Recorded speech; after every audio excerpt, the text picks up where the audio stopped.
Did y'all just see that orb?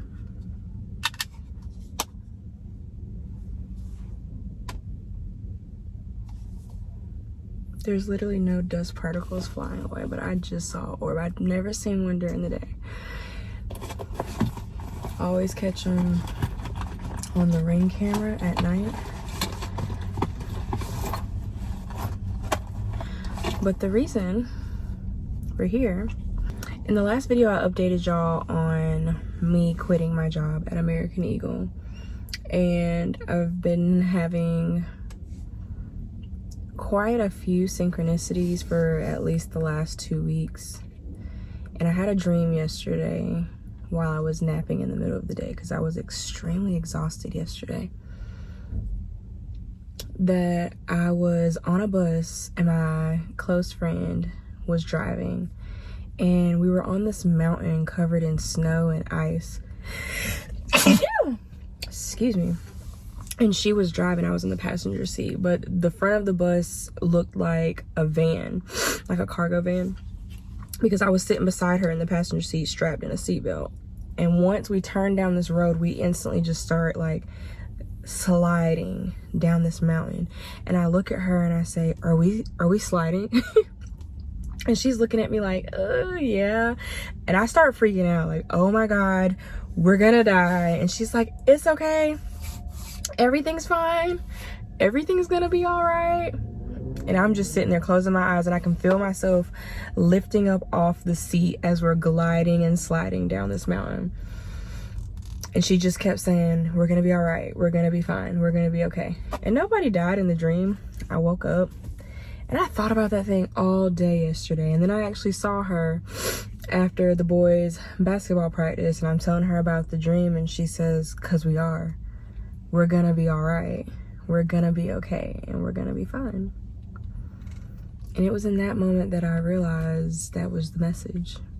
That was the meaning of the dream. So then today I wake up, and I feel so exhausted in the morning when I first wake up, where when I'm on my way to that school, I'm thinking just as soon as I get off, I'm getting back in the bed. But then by the time I finish my morning route,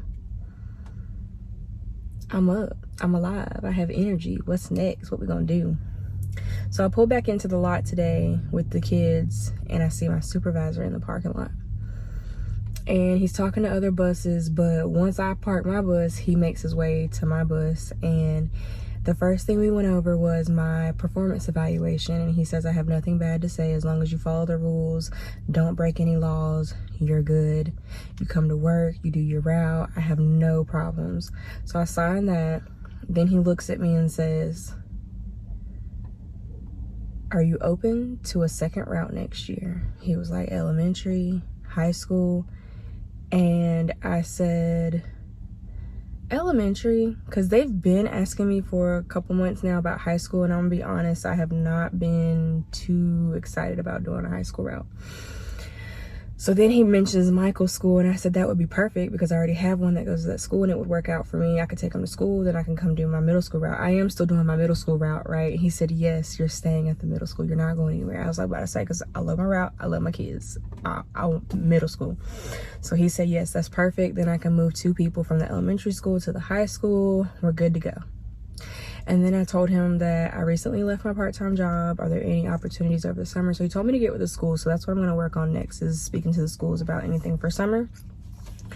But the point of that was, I have been saying in conversation with my friends and other people that I want to pick up 2 routes next year, because I've enjoyed the route change that I have now. And I want to do a whole year of that next year. And then he approaches me about picking up a route for my son's school. Because next year, Bray won't be at my school that I'm at now. He's moving on to high school. But I'll pick up the elementary school route and have Michael on my bus. And then have my same kids from this year. But it was just confirmation. You're going to be okay. Everything's going to be fine. You're going to be all right. Everything is working out as you planned for it to be. We're coming up on a year that I took the bus class. Just a year ago.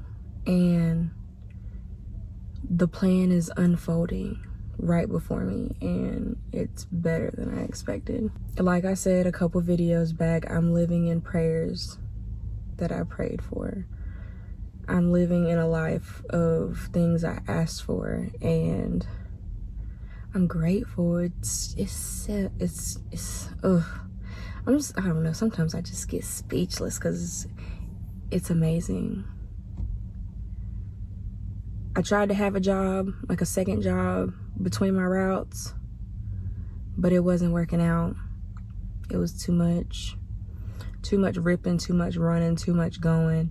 And even now, like, I've been door dashing just to have daily money in my pocket when I want to spend, because that's easy and it's low-key fun for me, bruh. I love door dashing.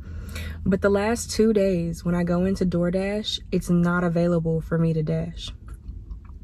And I mean it all, not even during early lunch, late lunch.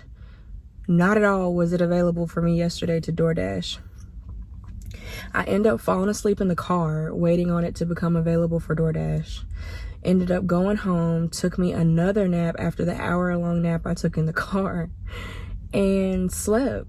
Didn't even realize I was that tired, and I think that was all purposeful too. I was talking to one of my friends, and he said it's all purposeful. You needed that nap for the evening route you ended up having to do.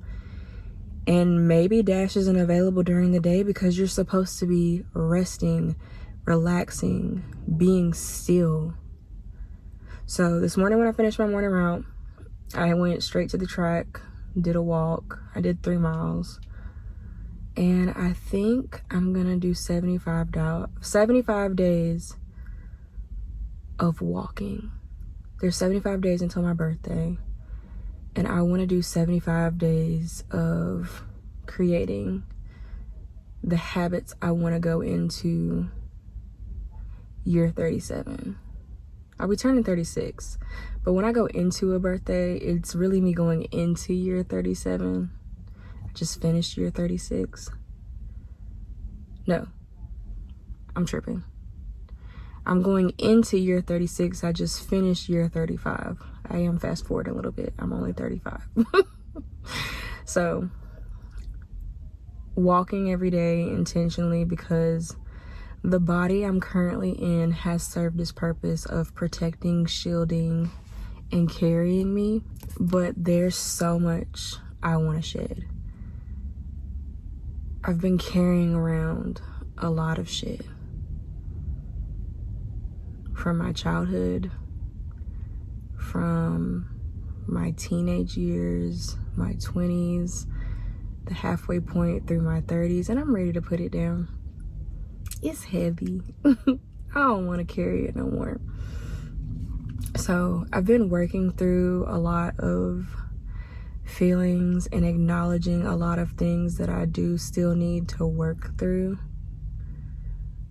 For one, I've been working through my fear of being seen for a very long time. And I think me creating this YouTube channel and sticking to consistently creating content and hitting record and posting it for y'all to see is working through that. Fear of rejection, being judged, talked about, like that held me back from doing this for so long. And I'm at a point now that people are going to talk and people are going to judge and people are going to make comments, whether you're out in the front being seen or you're sitting in the back being quiet. So do what makes you happy, what lights you on fire, sets your creative soul just explosive. So I'm working through that, but I'm also realizing your girl has a fear of being vulnerable. And putting myself out there to be hurt. I've been dating and been in relations slash situationships, and I'm realizing now that they've all been situationships because I haven't completely opened myself up to be vulnerable. Because if I were 100% open to being vulnerable, I wouldn't end up in situationships. I'm attracting unavailable people because I am emotionally unavailable. And that is something I am discovering and currently trying to work through, because I don't want to continue to attract emotionally unavailable people. I want someone that can come and be emotionally present with me, grow with me, heal with me, do life with me. And right now, that has not been the case. I'm attracting unavailable people that haven't even started sometimes the healing within themselves. So how can they show up for me? But that's just today's talk, today's thoughts. I just went to lunch by myself. After my walk, I was really hungry and I was gonna DoorDash, but DoorDash is not available for me to dash right now. So I was thinking, well, let me go get something to eat and then try dashing again. And I went to this place. It's a Mexican restaurant. I got some Patron dip and a sweet tea. I was gonna get me a drinky drink, but not too much. That was doing too much. I don't need a drink. I've got water, sweet tea, and I think I'm getting ready to go back to the house and take a shower and maybe lay down. I don't know. Nap sounds pretty good. It's still early in the day before I have to be at the school for my afternoon route, so let's go get some rest, and I'll see y'all in the next one.